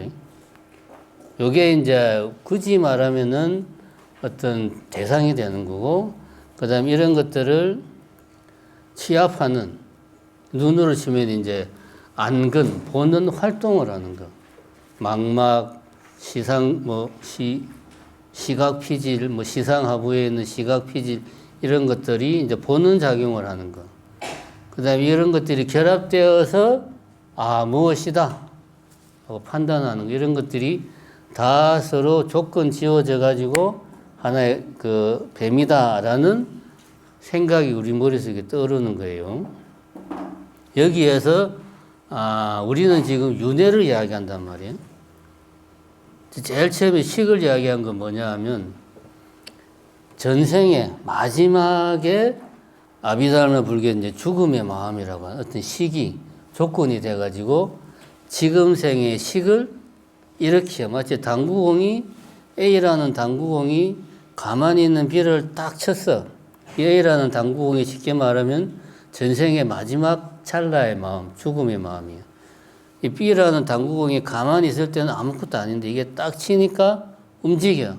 움직이는 순간 얘는 그때부터 이제 얘는 재생연결식이 되면서 이 존재가 살아있는 동안은 끊임없이 이제 지속되는 존재 지속심 뭐 가는 거죠. 이제 재생연결식. 그러니까 제일 먼저 출발하는 게 식에서부터 출발한다는 거지. 전생의 식이 조건이 되어서 전생의 식이 생긴다. 재생연결식이 생긴다. 움직인다.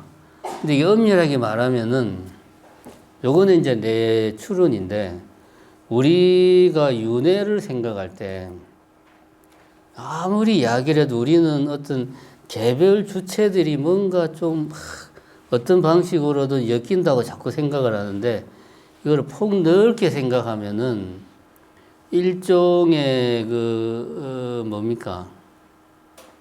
파동, 무수히 많은 파동들이 서로 막 뒤엉켜 있는 상황으로 생각을 하는 게 이거는 제 추리예요. 더 정확할 것 같아. 그게 아니면 여기 식이 없다가 생기는 게 아니거든. 가만히 생각해 당구공이 있어야지 치면 얘가 움직일 거 아니에요. 그죠? 없는데 A라는 당구공이 왔는데 어느 순간 갑자기 B라는 당구공이 뿅 생겨버리는 건 좀 이상한 거잖아요. 그러니까 이거는 이 세상이 무시무정으로 뭔가 막 파동 같은 것들이 막 뒤엉켜 있어. 근데 특정한 파동 상태는 어떤 뭐 휴지기 상태 같은 그런 상태로 있는데 요 지금 활동하는 파동이 얘한테 딱 영향을 주니까 얘가 활동 상태로 들어가는 거야. 그렇게 이해를 해야 되지 않을까. 이거는 제 개인적인 생각입니다. 그래도 식이 제일 먼저 작동을 해요. 그러니까 우리가 대상을 인식할 때는 인식하는 그 눈으로 치면 안, 근, 인식의 대상이 되는 경, 색경이라고 말하죠. 그 다음에 그 아는 작용을 하는 식, 세 가지가 합쳐져서 뭔가를 인식하는데 처음에 생명이 시작할 때는 아까 제가 말한 그런 식으로 이해를 하세요. 개별 주체가 생기는 우리는 애를 놓는 거를 자꾸 생각하면 안 돼요.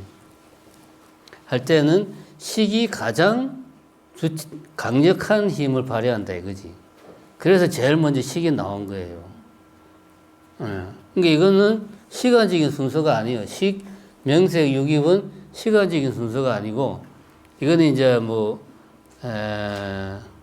12연계에서는 식, 명색, 유깁 이런 표현을 쓰는데 우리가 이제 보통 그 개론서에는 보면은 식은 식이라고 하고 명색에서 색은 아까 말한 대상이고 명색의 색은 명은 요거는 이제 기존에 어떤 가지고 있던 뭐 정보들 기억 속에 있는 정보들 그래서 명색이라고 이해를 하는 게 좋겠고 유깁은 보는 논과 보이는 대상으로 이렇게 나누어서 생각하는 그런 것 자체를 유깁이라고 설정을 했을 때 처음 시작은 뭔가 갖추어져야 인식작용을 하고 행동을 하는데 거기에서 출발을 식에서부터 출발을 한다.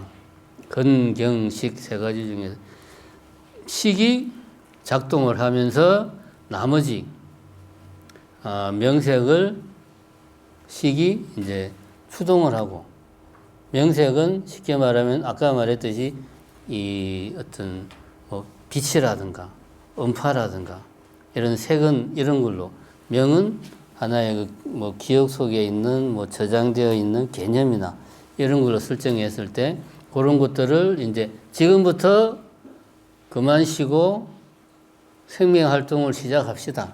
인식 작용을 시작합시다 해서 식이 딱 스파크를 치니까 명색이 작동을 하고 명색이 작동을 하니까 보는 작용, 인식 작용이 본격적으로 가동이 되면서 보는 놈, 보이는 대상으로 나누어져서 인식을 하게 되고 이게 이제 유깁. 요 세 가지는 하나로 이해를 해야 돼요. 요 세 가지가 작동을 하는 것이 뭐다? 촉이다. 촉은 그렇게 말해요. 근경식 세 가지가 화합한 게 촉이다. 보는 놈과 보이는 대상이 합쳐져서 아 이것은 무엇이네 라고 하는 식이 생기는데 요 세 가지를 합쳐서 촉이다 그렇게 말해요. 요 그림으로 이야기하면 요게 이제 색이고 정확하게 말하면 뱀은 아니지만 색. 요 보는 놈이 여기 이제 근이죠. 안근. 안근과 색정이 만나서 요 안에 살모사의 표상 안식을 만들어요. 근과 경이 만나서 식을 만들어. 안근과 안근의 대상인 색, 대상, 경이 만나서 안식이 만들어요. 요 안식은 그냥 말 그대로 안식, 이미지. 어원으로 말하면 일종의 세공 같은 거 만들어져요. 그 다음에 요것을 대상으로 해서 의근 요 세공과 안식과 의근이 결합을 해가지고 의식이 이제 생기는 거예요. 이렇게 상온, 행온 이런 것들이 생기는 거예요. 요거는 상온은 뱀이다 하는 거. 행온은 우리가 요 이제 기억을 되새기는 차원에서 초기 불교에서 그런 이야기 했죠. 초기 불교는 법을 82가지로 나누는데 마음과 마음 부수로 나누었다. 사실은 마음 부수도 마음인데 마음을 아는 작용으로 딱 하나로 규정을 하니까 그 외에 다른 마음들, 예를 들면 두려움, 질투, 게으름 이런 마음들은 어쩔 수 없이 그냥 마음 부수라고 해가지고 마음에 부수되는 것들, 동반하는 것들로 나눈 거예요. 행운이 그겁니다. 다른 거 아니에요. 같은 마음인데 상호는 아는 거, 뱀. 요게 다야. 행운은 이제 그 뱀이니까 내가 어떤 뱀을 봤을 때 나오는 행동들. 무섭다. 잡아야 되나? 도망칠까? 이런 두려움, 놀람, 이런 등등의 이제 다른 마음들이죠. 이런 것들이 생깁니다. 이게 근과 경이 만나서 식을 만들고, 요거는 또 의근 입장에서는 경이 되니까 근과 경이 만나서 식을 만들고, 이게 근과 경과 식이 만나는 이 이벤트를 촉이라고 그래요. 촉은 하나의 실체가 아니고 근, 경, 식 세 가지가 만나는 그 자체를 촉이라고 그래요. 그러니까 우리가 요 142페이지에서 식, 명색, 수기, 유기은 그냥 하나의 세트고 그 뒤에 촉이 나오는 것은 이 세 가지가 만나서 3, 4가 화합하는 것을 촉이라고 말하는 거예요. 촉의 결과 수가 나온다는 거예요. 수온. 이 포함한 수온이 이제 느낌.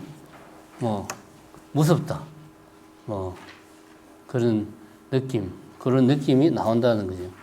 그러니까 요거는 요 식, 명색, 유기, 촉수는 시간 순서로 이해하면 안 되고 처음에 전생의 마음에 이 조건이 되어서 지금 생에 첫 마음, 재생 연결식이 생기면서 내가 어떤 생명체로서 작동할 수 있는 재반, 감각기관, 인식기관, 사고기관 이런 것들이 최초의 활동을 시작을 하는 것 그거예요, 그냥.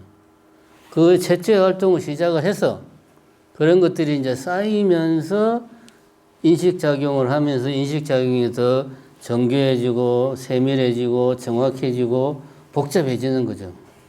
인식작용이 계속 반복되면서 그 이야기를 하는 겁니다.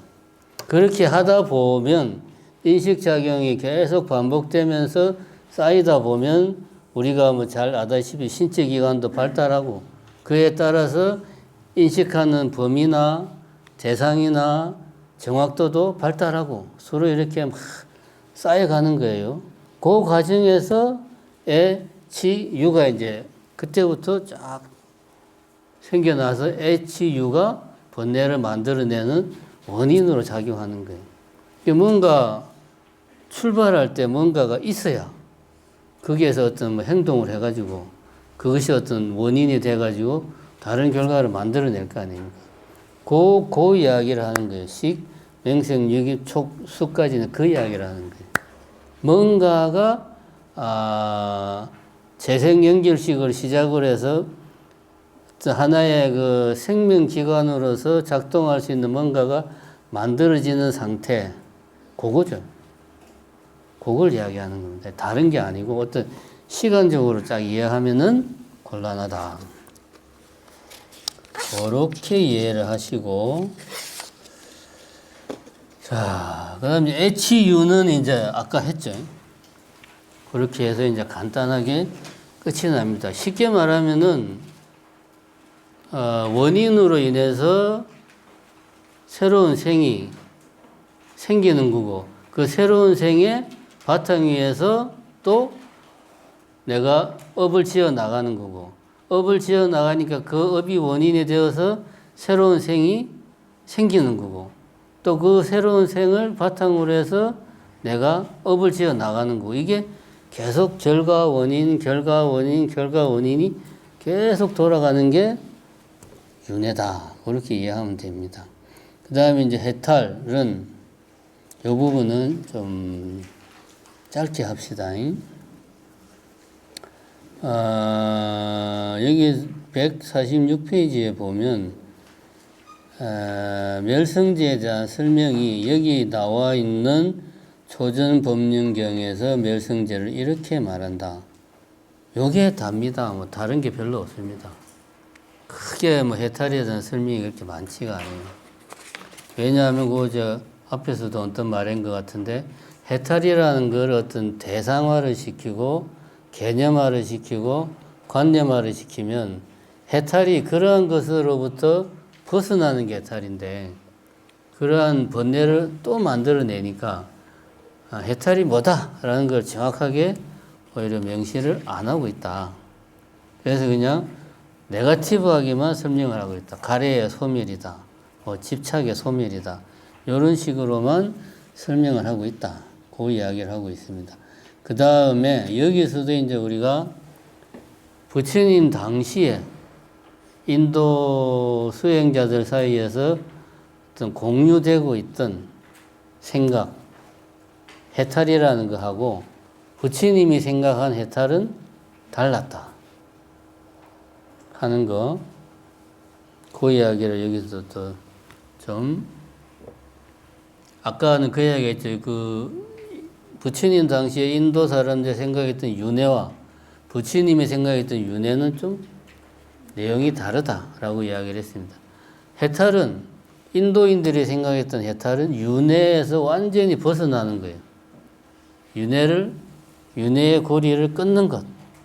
그게 해탈인데, 부처님은 그거를 해탈의 상태, 어떻게 해서 윤회의 고리를 끊는가에 대한 방식을 달리 했다 이거지. 기존의 인도 사람들은 업이 있으면 계속 업 때문에 우리가 윤회의 수레바퀴에서 벗어나지 못하니까 업을 없애야 된다. 어떻게 업을 없애느냐? 고행을 해서 업을 없애야 된다. 이게 대표적인 생각이었어요. 지금의 자인화교 같은. 근데 부처님은 그게 아니다. 번뇌를 완전히 소멸시켜야 된다. 그래서 나는 해탈이라는 표현보다 번뇌의 완전한 소멸, 번뇌의 불씨를 완전히 끄는 것, 그걸 나는 열반이라고 표현을 하겠다. 열반은 불씨가 완전히 꺼진 상태예요. 무엇의 불씨? 번뇌의 불씨가 완전히 꺼진 상태. 그 상태가 해탈이다. 업을, 고행을 통해서 없애는 게, 그렇게 하면은 진정한 해탈에 이를 수가 없다. 번뇌를 뿌리까지 뽑아야 진정한 해탈. 나는 그것을 열반이라고 부르겠다. 그렇게 차이를 이야기합니다.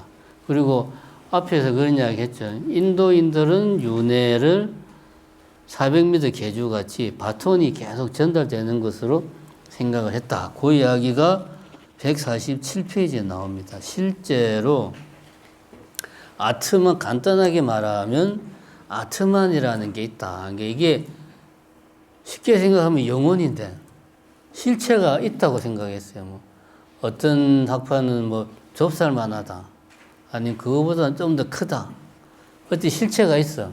뭔가 아트만은 실체가 있는 그 뭔가가 있어가지고 이 아트만이 있는 동안은 그것은 생명 활동을 하고 아트만이 빠져나가면 더 이상 생명 활동을 안 해. 다시 말하면 죽어요.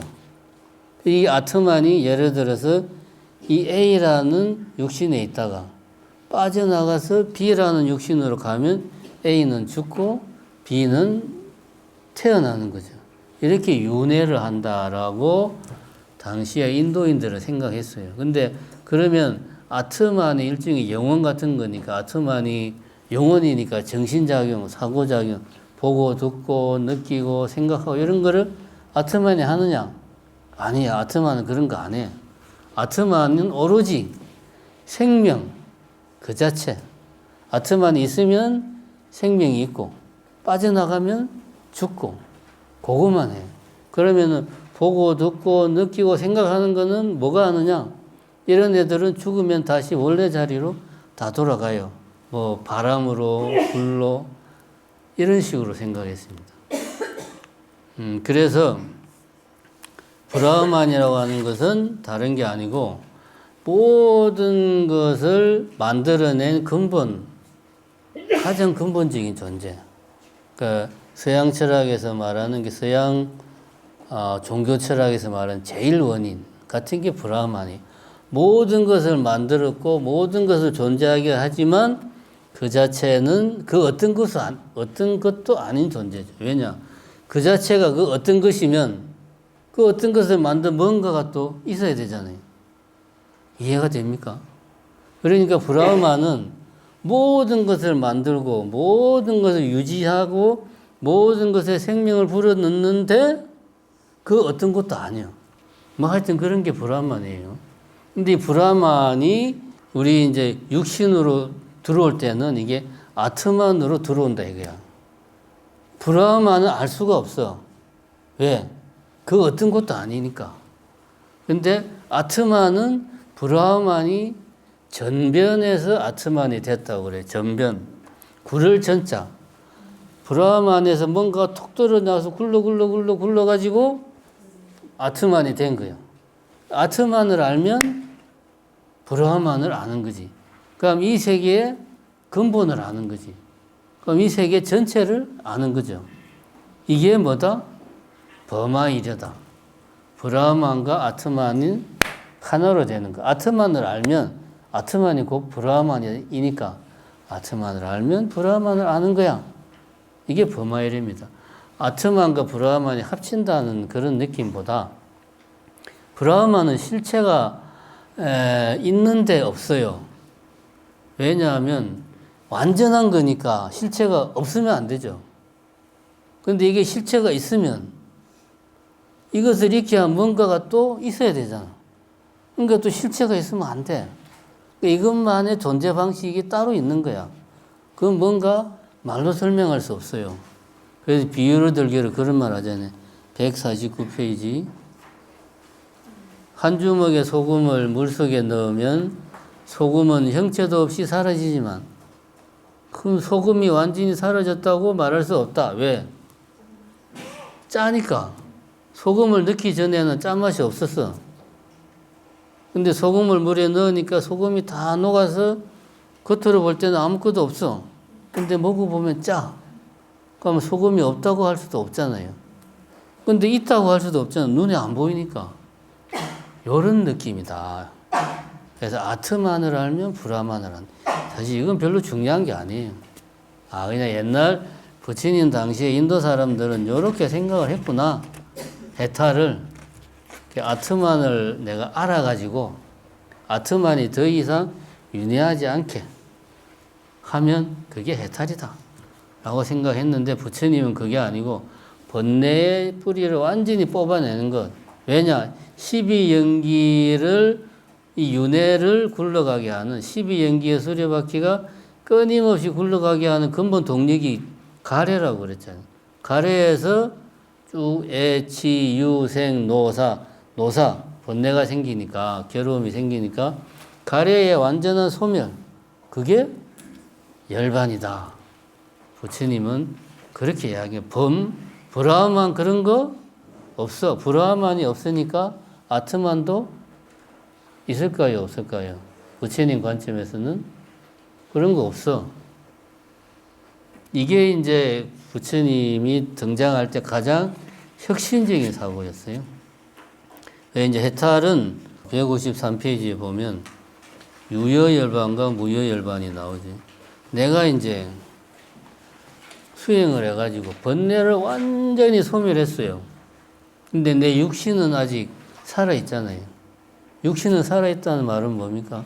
윤회의 수레바퀴가 아직 멈추지 않은 거지. 이게 이제 내가 이 몸이 죽어서 다음 생으로 윤회를 하면 수레바퀴가 계속 이어지는 건데 죽기 전에는 수레바퀴에 올라타 있는 상태란 말이에요. 그러니까 이거는 완전한 열반이 아니지. 내가 윤회 열반을 해서 번뇌는 완전히 소멸했는데 그 전생에 지은 업으로 인해서 받은 과보는 내가 살아있는 동안은 아직 있는 거죠. 그래서 그게 유여 열반, 나머지가 있는 열반. 이 육신이 죽으면 윤회가 완전히 끝나니까 그야말로 완전한 열반, 무여 열반, 나머지가 없는 열반, 반열반. 이 반이라는 말은 완전하다 그런 말에 반열반. 그렇게 이야기를 합니다. 이렇게 이제 부처님은 해탈이라는 말 대신 열반이라는 표현을 썼고요. 154페이지에 보면 요 밑에서 세 번째 줄이 굳이 말하자면 부처님이 완전한 깨달음을 얻고 나서 당신이 깨달은 내용을 이야기한 겁니다. 요즘으로 치면 오도성이죠. 개성을 이제 깨닫고 나서 한 소식 딱 깨치고 나서 한 소식 깨치고 이제 개성을 착 읊은 거죠. 그게 이제 요겁니다. 많은 생을 두루 윤회하면서 집 짓는 자를 찾아 나는 부질없이 시달려왔다. 윤회하면서 이 육신이 끊임없이 윤회를 하는데 도대체 무엇이 이 육신을 끊임없이 윤회하게 하나 열심히 찾아봤다 이거지. 거듭되는 태어남은 괴로움이었다. 집 짓는 자여 마침내 그대는 드러났구나. 가래로 인해서 결국은 번뇌가 일어나고 그래서 내가 끊임없이 윤회의 수레바퀴를 돌리는구나. 그대 다시는 집을 짓지 못하리. 나는 가래를 완전히 소멸했어. 지멸, 거치고 없애버렸어. 그대의 모든 골재절은 무너졌고 집의 석가래도 해체되었도다. 이제 마음은 업의 형성을 멈추었고 가래의 부서짐을 성취하였도다. 업의 형성을 멈췄다. 애, 치, 유로 이어지는 이 과정이 이제는 더 이상 가래로 인해서 애, 치, 유 이 과정이 일어나지 않는다 이거지 나는. 내가 하는 행은 그건 어떤 모든 존재가 다 한 몸이라는 굳이 말로 표현하자면 자비심에서 일어나는 거지 가래에서 일어나는 것이 아니다. 나는 가래의 부서짐을 성취했다. 라고 당신의 깨달음을 이야기를 한 거죠. 그 다음에 요거는 이제 요 깨달음에 대한 마음가짐은 읽어보시기 바랍니다. 첫 번째는 158표. 요건 깨달음 자체는 아니고 깨달음에 대해서 우리는 어떤 마음가짐을 가져야 되는가. 제가자는 보시와 지계를 갖춰야 된다. 보시는 베푸는 것인데 베푸는 것은 여러 가지가 있어요. 우리가 제일 쉽게 생각하는 것은 제일 쉬운 게 뭡니까? 재물로 베푸는 거. 그 다음이 나는 돈이 없어. 그러면 몸으로 봉사하는 거. 나는 나이를 먹어서 그것도 못해. 그러면 뭘로 봉사하면 됩니까? 마음으로 봉사하면 돼. 열심히 기도하면 돼. 다른 사람들을 위해서. 그게 다 보시하는 겁니다. 우리가 보시하면은 막 절에 불사하는데 돈 많이 내시오. 요거만 보시가 아닙니다. 현대어로 풀이하면 봉사에 가깝습니다. 봉사. 재능 기부 뭐 등등. 그 다음에 계를 지키는 것. 계는 자기의 행을 다스리는 거예요. 내가 행동을 다스린다는 것은 곧 내 마음의 미세한 부분들을 다스리는 거예요. 왜냐, 내가 어떤 의도를 가지고 행동을 하기 때문에 행동을 고치는 노력이 곧 나의 마음을 다스리는 거예요. 그러니까 지게는 일종의 마음 수행이라고 봐야 됩니다. 내가 하는 행동을 자제하고 통제하고 다스리는 행동을 통해서 내 마음을 다스리는 거다. 이런 것들을 우선 해야 된다. 그 다음에 힐링과 불교의 차이를 알아야 된다. 힐링은 이거는 이제 근본적인 치료는 아니죠. 우리가 뭐 그런 거죠. 예를 들어 침을 맞는다. 몸이 안 좋아가지고 한의원 가서 침을 맞으면 병이 완전히 없어지는 게 아니죠. 침을 맞으면 그때는 몸이 개운하고 좋은데 또 한 반나절 지나면 다시 원래대로 돌아와요. 그러니까 힐링은 그런 거라는 거지. 원인을 완전히 제거하는 건 아니다. 힐링에서는 즐거움은 즐거움이고 괴로움은 괴로움이야. 근데 불교에서는 즐거움도 언젠가는 괴로움으로 된다. 이 차이가 있다. 그래서 힐링에 머무르지 말고 불교적 고성제를 내가 완전히 체험하기 위해서 노력을 해야 된다. 뭐 그런 이야기죠. 그 다음에 세 번째는 윤회 전제 위에서 해탈을 지향을 하라. 이거는 이제 뭐 나이 드신 분들이 수행을 하고 싶은데 부처님 말씀이 다 옳고 이 나이에 몸이 늙어서 수행을 못 하겠네요. 그게 아니라는 윤회라는 걸 생각하면 죽기 직전까지도 수행은 가능합니다. 그냥 다음 생에 영향을 주기 때문에. 그러니까 내가 나이 먹어서 수행을 못한다. 이거는 핑계다. 지금 생만 생이 아니다. 그런 이야기입니다. 그러니까 이제 우리 이제 제가자들 입장에서는 전업적인 수행자가 아니기 때문에 내가 깨달음을 얻어야 되겠다. 그럼 굶어야 돼요. 자식들도 쩔쩔 굶고 마누라도 굶고 그냥 못 사는 거죠. 그러면 물론 이제 벌어놓은 돈이 뭐 수십억 있으면 문제는 다른데 그게 아니라면은 지금 말했듯이 보시와 지계를 지키고 그 다음에 힐링에 머무르지 말고 사성제를 이제 깊이 내가 이해하고 사성제에 따라서 좀 그러한 방향으로 내 수행하려고 노력하고 그 다음에 마지막으로는 조금의 시간이라도 있으면 내 인생에서 충분히 수행할 시간이 된다. 그런 마음으로 살아야 된다. 이 정도로 하고요. 문명을 깨달으면 문명을 벗어날 수 있다고 했지 않습니까? 네. 그럼 다시 태어나고 싶으면은 네. 문명을 그냥 있는 그대로 살아야지, 막대로 살아야지. 깨달으면 다음에 안 태어나지 않습니까? 이해가 안 되지. 그렇죠. 네, 그렇게 그룹 살게 됩니다. 이제 그 부분은 그래서 이제 불교에서는 뭡니까? 그지 보살이라는 개념을 그래서 이제 만든 거죠. 깨달았어, 내가.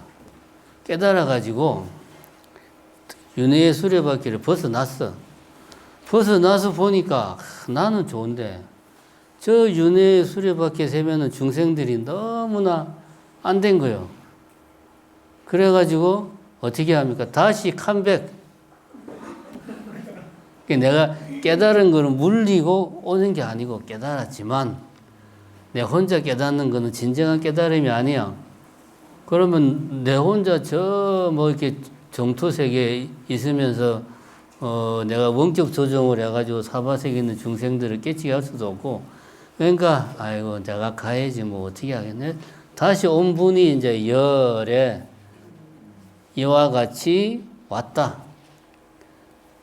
거 해가지고 깨달아서 갔는데 이거 또 발목을 잡네. 그래서 다시 빠꾸에서 와서 중생의 몸을 가지고 중생들과 함께 중생들을 다 데리고 모든 중생들이 다 깨칠 때까지 나의 깨달음을 좀 미루겠어. 이게 이제 보살이죠. 그렇게 해서 이제 보살이라는 개념이 등장을 한 겁니다. 네. 더 이게 역사적으로 보면 대부분의 보살님들은 사실은 이제 타 종교의 신들이 많아요.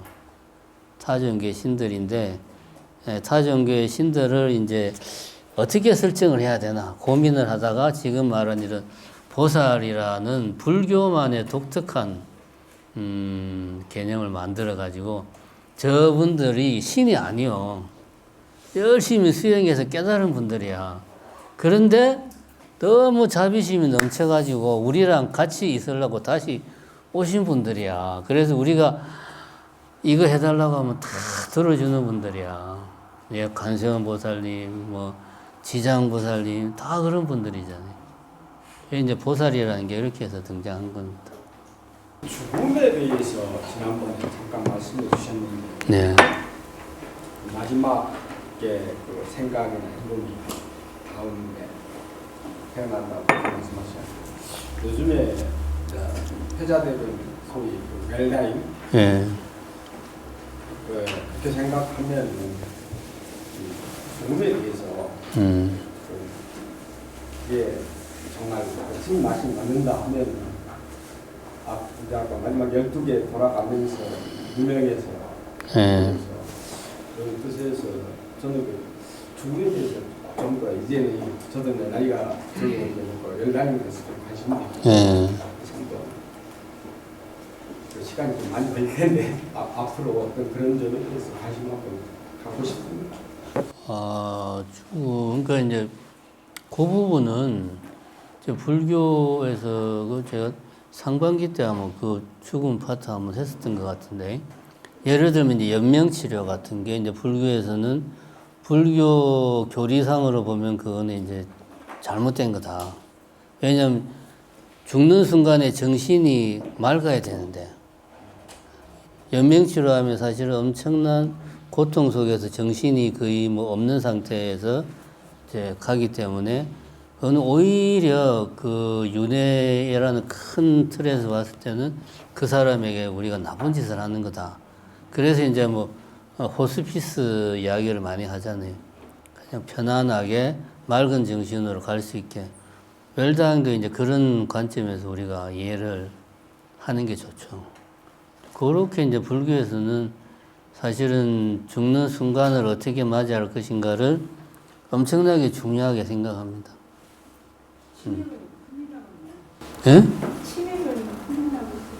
그러니까 이제 아까도 저분이 질문했는데 사실은 치매인 경우는 어떻게 해야 되나 하는 이야기가 기존의 불교 교리에는 잘 안 나와 있어요. 왜냐하면 치매라는 병 자체가 옛날에는 별로 없었거든. 그 전에 다 돌아가셨으니까. 치매가 뭡니까? 사실은 이미 가야 될 사람들인데 우리가 현대의학이 발달해가지고 어떻게 살리고 하다 보니까 치매까지 간 거예요. 이게 사실은 이제 그런 경우 우리가 어떻게 해야 되는가 연구 대상입니다. 제가 볼 때는 치매 같은 경우 연구 대상입니다. 저도 이제 그 부분에 대해서는 딱 부러지게 뭐라고 할 말은 없고요. 대신에 이제 치매 드신 분들이 24시간 그 상태로 있는 게 아니잖아요.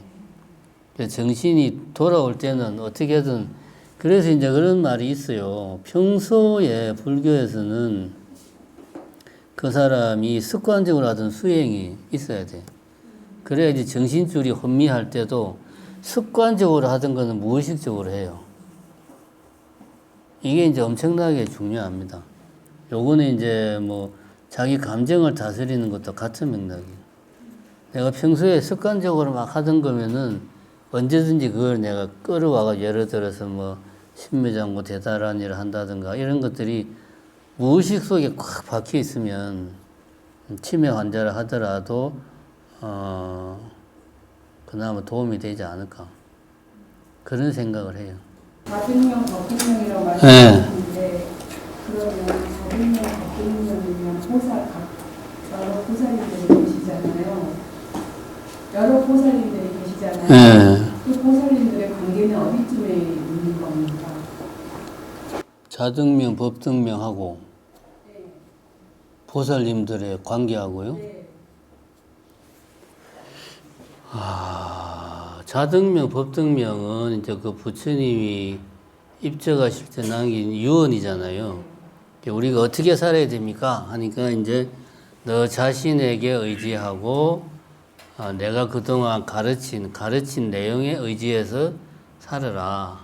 그러니까 뭐 새로운 후계자를 세우거나 그러지 말고 내가 가르쳐준 대로만 해라. 그리고 너 자신을 믿고 너 자신에게 의지하지 남에게 기대가지고 뭘 깨달음을 얻으려고 하지 마라. 한 게 앞으로 이런 자세로 살아라. 그런 이야기죠. 근데 그거하고 보살하고는 무슨 관계가 있나요? 특별한 관계는 없을 것 같은데. 저희가 자기를 의지하고 믿고 네. 법에 의해서 살아라라고 네. 저희는 관세음보살 정근도 하면서 지장보살 정근도 하고 기도도 하고 네. 그러잖아요. 네. 그 관계를 한번 듣고 싶은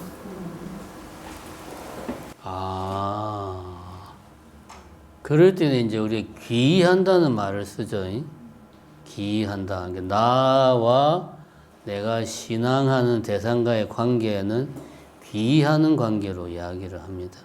그 관계를 맺는 방식은 수행의 형식으로, 그러니까 내가 간청하는 게 아니고, 예를 들면 우리 남편 사업 성공하게 해주세요. 아니면 우리 아들 대학 붙게 해주세요. 이거는 간청하는 거예요. 간청하는 방식이 아니고 내가 수행을 통해서 내가 신앙하는 대상과 관계를 맺는 건데, 수행을 통해서 관계를 맺는다는 것은 쉽게 말하면은 나도 관세음 보살님처럼 그렇게 살겠습니다. 그런 이야기죠. 귀의한다. 돌아가 의지한다. 관세음 보살님께 돌아가 의지한다. 행동은 내가 하는데 내 삶의 어떤 기준, 내가 이제 뭐라고 그래야 되나, 애들이 이제 어릴 때 너는 가장 존경하는 사람이 누구야? 그럼 이수신 장군. 그럼 너 커서 누가 될래? 이수신 장군 같은 사람이요. 이 말이 기이한다는 거거든요. 내가 이수신 장군을 존경하기 때문에 나도 이수신 장군 같은 사람이 될 거야. 이거하고 이수신 장군님에게 의지하는 거하고는 다른 거죠. 의지한다는 말은 내가 힘들 때 이수신 장군을 외치면 이수신 장군이 짠 나타나가지고 나를 위험에서 구해주는 거고, 내가 나의 롤 모델인 거하고는 다른 거죠. 그러니까 이제 수행의 관계에서 내가 보살님들과 관계를 맺는 것은 일종의 나의 롤 모델로서 보살님들을 상징을 한다. 그렇게 보는 게 더 수행의 관점에서는 올바르지 않을까. 저 영광이라던가요. 그다음에 그 일을 갖다 보니까 막 가래를 보고 있고 뭐 그런 게 있지 않습니까? 집착이 생기지 않습니까? 근데 이것을 딱 버리는 게 반야심경의 공사상이잖아요. 그렇다면 잘못 해석하면은 이게 삶의 의미가 없어 그냥 항지에 빠진다고 생각할 수 있는데, 그렇죠. 그거를 극복하려면 어떤 식으로 생각을 해야 됩니까? 그러니까 일단 원칙적으로는 이 욕망을 이제 자비심으로 원칙적으로는 그게 바뀌는 게 깨달음이죠. 그렇게 가야 되는데, 그 이제 과정에서 그게 바로 자비심으로 그냥 확 바뀌지는 않죠. 그래서 이제 제가 항상 이야기하는 것은, 약간 좀 뭐 말장난 비슷하지만, 욕구, 욕망, 탐욕, 집착, 이런 것들을 구별을 할 필요가 있다. 예를 들면 이제 욕구는 본능적으로 필요한 거. 배가 고파. 뭔가를 먹어야 돼. 이런 게 이제 욕구. 이거는 살아가는데 꼭 필요한 거예요. 이거는. 욕망 그러면은 뭐 예를 들면 이제 내가 지금 나이가 뭐 40이 다 돼 가는데 집이 없어. 번듯한 집까지는 바라지 않아요. 나도 내 한 몸 누일 수 있는 집이 있었으면 좋겠다. 이거는 충분히 건강한 욕망이죠. 집이 없다고 죽는 건 아니죠. 요 정도는 이제 건강한 욕망. 예, 우리 사회에서 통용되는 건강한 욕망. 탐욕은 우리 동네 아파트 집값이 떨어지네. 요즘은 어디가 잘 나간다는데 그걸로 이사 가야 되는데 내 차를 바꿀 때가 됐는데 야 테슬라 언제 한번 타보나?